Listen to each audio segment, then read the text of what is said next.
Saludos estudiantes. Esta es la materia de Cinema 4D enfocada a diseño 3D. Y bien, antes de comenzar, ¿qué es V-Ray?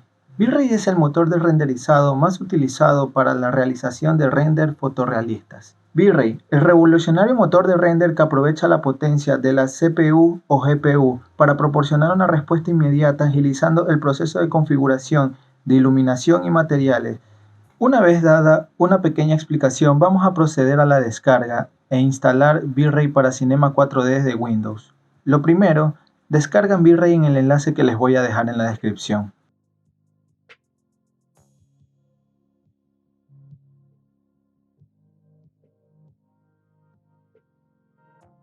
Esperamos a que la descarga termine. Luego, vamos al lugar donde se descargó.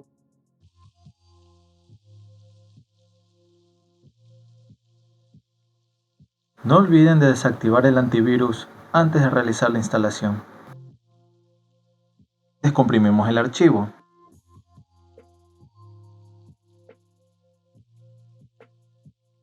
Abrimos la carpeta y encontraremos dos carpetas, una para Windows y otra para Mac. En la carpeta de Windows, la cual es la que les voy a enseñar, encontraremos el archivo .exe. Lo ejecutamos como administrador. Aceptamos términos y condiciones. En la ventana nos aseguramos que vamos a instalar el V-Ray correspondiente a su versión de Cinema 4D. En mi caso será el R19. Damos siguiente.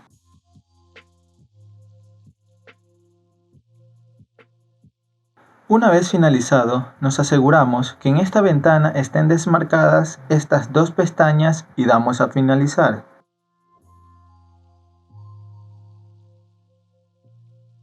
El siguiente archivo que encontraremos es cgauth.ddl. Lo copiamos y vamos a la siguiente dirección. Archivos del programa, Maxon, Cinema R, depende de su versión, plugins, V-Ray Bridge, Res, Libs, Win64. Una vez ahí, lo pegamos.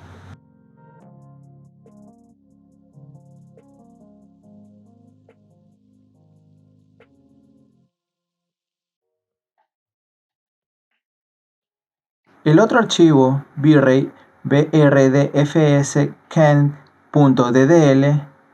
lo copiamos y vamos a la siguiente dirección. C, archivos del programa, Maxon, Cinema R, depende de su versión, plugins, V-Ray Bridge, Res, Libs, Win64, plugins. Una vez ahí, lo pegamos. Abrimos el Cinema 4D.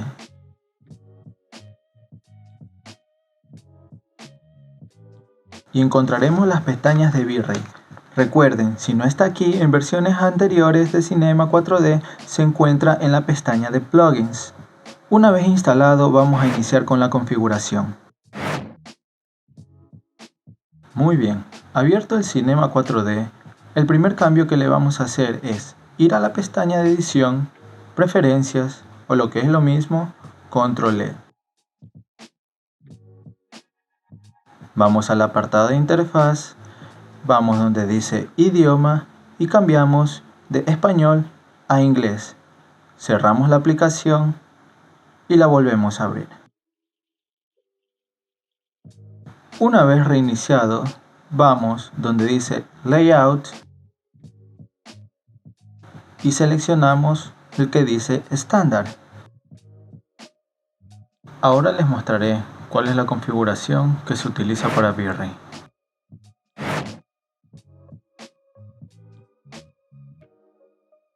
Configuraremos el render. Vamos a la pestaña Render, Edit Render Settings o lo que es lo mismo, Control V. Se nos abrirá una ventana.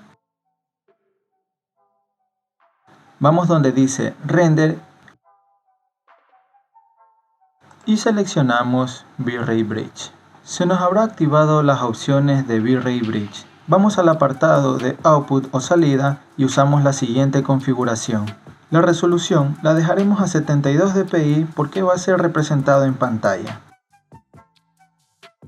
En Fill Aspect le ponemos HDTV 16 novenos. Damos clic en Lock Ratio. Esto bloqueará el aspecto de nuestra pantalla. Y le damos el siguiente tamaño. 1920 y nos damos cuenta que la medida inferior cambia automáticamente.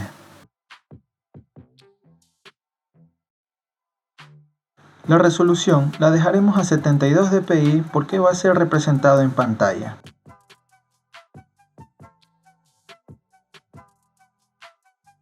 Muy bien, ahora daremos unos pequeños cambios en la pestaña de V-Ray. Damos clic y nos aparece la configuración que existe en V-Ray. Entre el conjunto de opciones que vemos, iremos donde dice Indirect Illumination. Si subimos al apartado de Preset, encontraremos un triangulito que indica que hay varias opciones a usar. En este caso, para fines educativos, usaremos el siguiente: 004, Path Tracing, LC, 1000, Lower Bounces.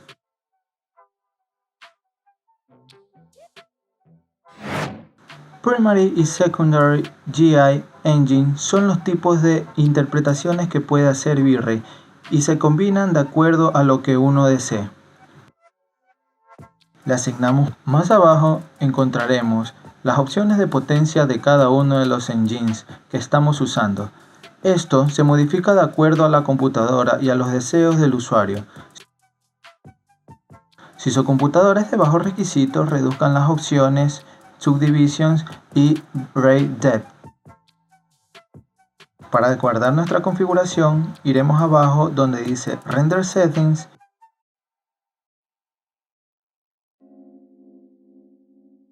Include Save Presets. Le asignamos un nombre. Para saber si está guardado y activarlo, repetimos los pasos, pero damos clic en Load Presets. Y nos aparecerá nuestra configuración ya creada. Para saber si estamos usando nuestra configuración de render, debemos de dar clic en el pequeño recuadro y este se debe de poner blanco. Eso indicará que vamos a usar el render que acabamos de configurar y hemos guardado.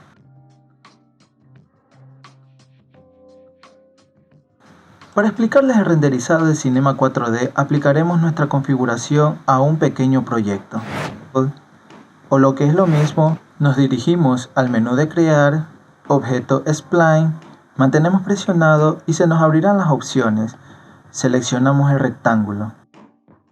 Vamos al administrador de atributos, en la etiqueta objeto, damos clip, rounding y le cambiamos el radio a 73 centímetros. En el administrador de objetos seleccionamos el spline que hemos creado. Vamos al icono de Make Editable o lo que es lo mismo, la tecla C.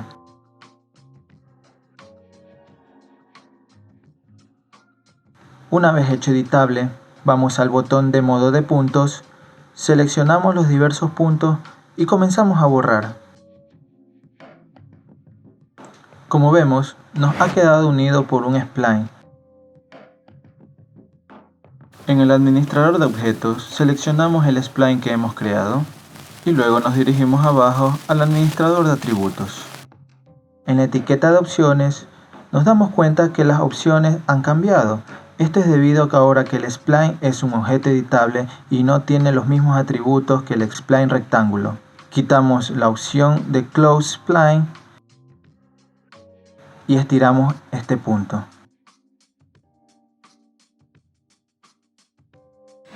Ahora, vamos a los generadores, mantenemos presionado y seleccionamos la opción que dice Extrude.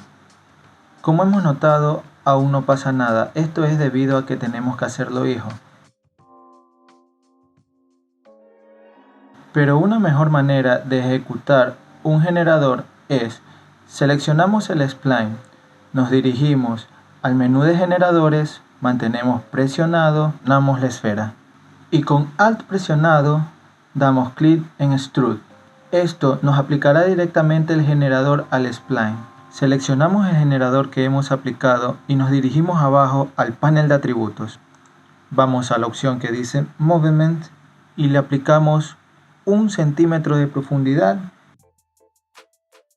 y de largo lo que necesitemos. Vamos al menú de creación, el botón objeto representado por este cubo. Mantenemos presionado y seleccionamos la esfera. Una vez creada la esfera, la ubicamos en el lugar que deseemos. Para cambiar el modo de vista, damos clic en el scroll del mouse o podemos ir al siguiente icono. Se abrirá un conjunto de perspectivas en las cuales podemos manipular el objeto deseado.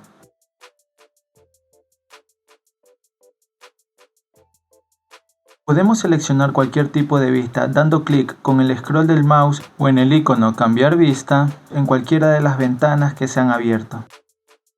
Esto nos las mostrará de pantalla completa.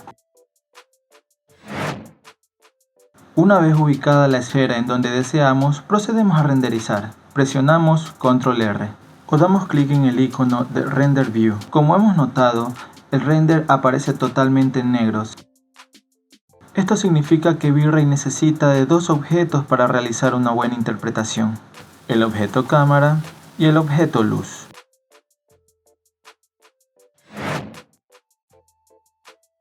Vamos a crear una cámara para V-Ray. Nos dirigimos a la pestaña de V-Ray, Cámaras and V-Ray Cycle Camera.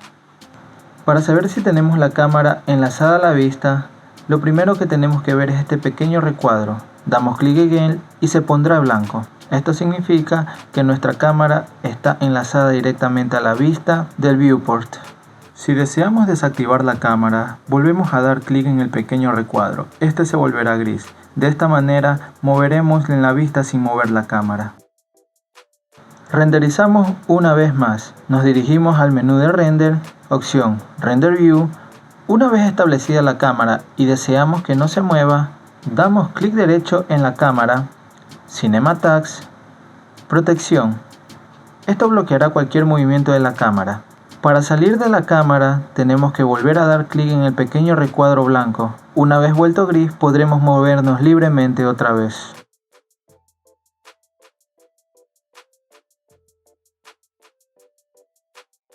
Activamos la cámara. Renderizamos una vez más. Nos dirigimos al menú de render, opción Render View o lo que es lo mismo, Control R. Como vemos, no nos aparece nada. Esto es debido a que V-Ray no tiene luces las cuales le permitan interpretar el entorno. Por consiguiente, lo que vamos a hacer son crear luces. Entonces, nos dirigimos a la pestaña de V-Ray Bridge, Lights, y como podemos ver hay un conjunto de luces que tiene V-Ray por defecto. En este momento usaremos V-Ray Area Rectangle Light.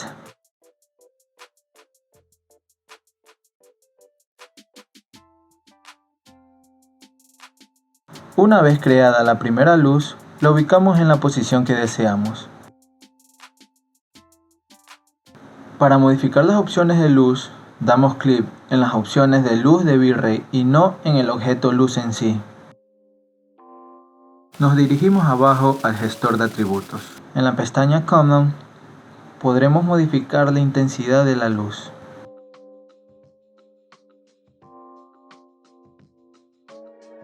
Damos clic en Enable Shadows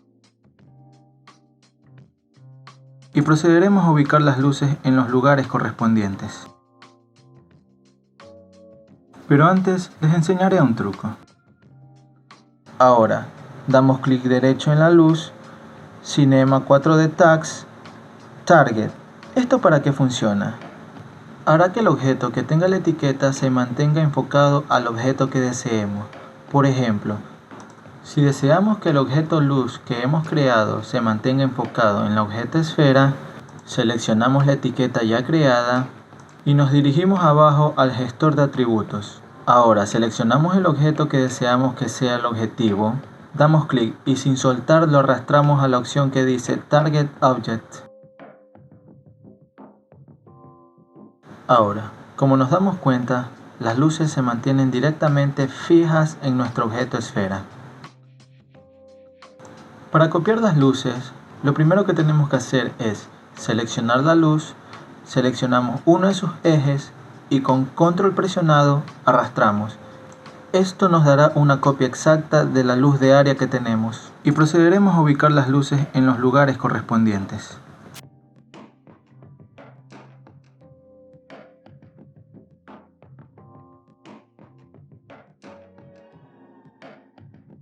Procedemos a renderizar una vez más y como nos damos cuenta no es el resultado que deseamos.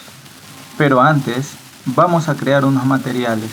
Para crear un material de V-Ray nos dirigimos al administrador de materiales y damos clic en Create, Shader, V-Ray Bridge, V-Ray Advanced Material. Para abrir el editor de material damos doble clic en el material ya creado y nos aparecerá el editor de materiales de V-Ray. Una vez ahí, nos damos cuenta que existen 5 capas de specular. Estas capas de specular sirven para darle reflejo al material de V-Ray. Seleccionamos Specular Layer 1 y le damos clic en el pequeño recuadro. Nos aparecerá un visto. Nos dirigimos en donde dice Fresnel IDR. Esta opción sirve para determinar cuánto reflejo tendrá nuestro objeto. Mientras más alto el número, su nivel de refracción será tan alto que parecerá un espejo. He decidido dejarlo en 2.5 en su opción de Fresnel IDR. Una vez terminado con estas opciones, nos dirigimos a Diffuse Layer 1. La capa de difusos sirve para darle color al material de V-Ray. Y de ahí procedemos a cambiar el color a nuestro gusto. Cerramos el administrador de materiales y arrastramos el material creado hacia el objeto que deseamos, en este caso la esfera. O lo que es lo mismo, arrastramos el material hacia el panel objetos en donde se encuentra nuestro objeto esfera. Realizaremos el mismo proceso para el material de fondo. En este caso reduciremos el nivel de Fresnel. Reducimos el brillo para que tenga menor nivel de refracción. Y le damos un color diferente del objeto esfera.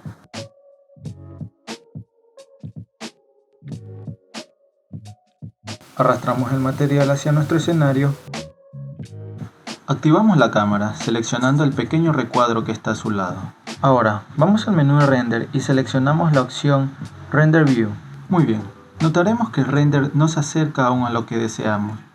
Esto es porque aún nos falta configurar una última pequeña cosa, la configuración de la cámara. Damos clic en cualquier parte del viewport para salir del render. Seleccionamos la etiqueta de cámara de V-Ray y vemos en el gestor de atributos aquí abajo encontraremos las opciones de la cámara de V-Ray. En Camera Type seleccionamos Still Camera. Recordemos que la cámara de V-Ray funciona de manera similar a una cámara reflex real. Así que lo primero que encontraremos es el ISO. Esto es la sensibilidad que tiene el sensor de la cámara ante la luz. Por defecto lo encontrarán en 100. La siguiente opción es f-stop. Esto es la apertura del diafragma, es la cantidad de luz que puede pasar a través de nuestro objetivo. Finalmente, shutter speed. Es la velocidad en la que se cierra el obturador. Mientras menor sea el número, mayor será el tiempo del cierre del obturador. He realizado unos pequeños cambios por gusto y estilo, así que procedemos a renderizar una vez más, pero esta vez lo haremos en el Render Picture Viewer. Como lo activamos con Shift R. Finalmente vemos que se acerca mucho al render que deseamos. Aquí les dejaré la configuración que usé en la cámara. Recordemos que estas opciones son codependientes una de otra, por lo tanto, las opciones pueden variar. Muy bien, una vez finalizado el render, ahora solo queda guardar la imagen. Seleccionamos la imagen, clic derecho, guardar como, o lo que es lo mismo, Ctrl+Shift+S. En formato seleccionamos PNG. Y en DPI podemos ponerle 72 o 96. Damos OK y nos aparecerá la ventana en la cual podremos guardar nuestra imagen. Cambiamos la dirección si deseamos. Y finalmente damos en guardar. Y así es como obtenemos un render de alta calidad en V-Ray. Muy bien, esto ha sido todo por la clase, la cual les enseña a instalar, configurar y usar V-Ray. Espero que la pasen bien. Hasta pronto.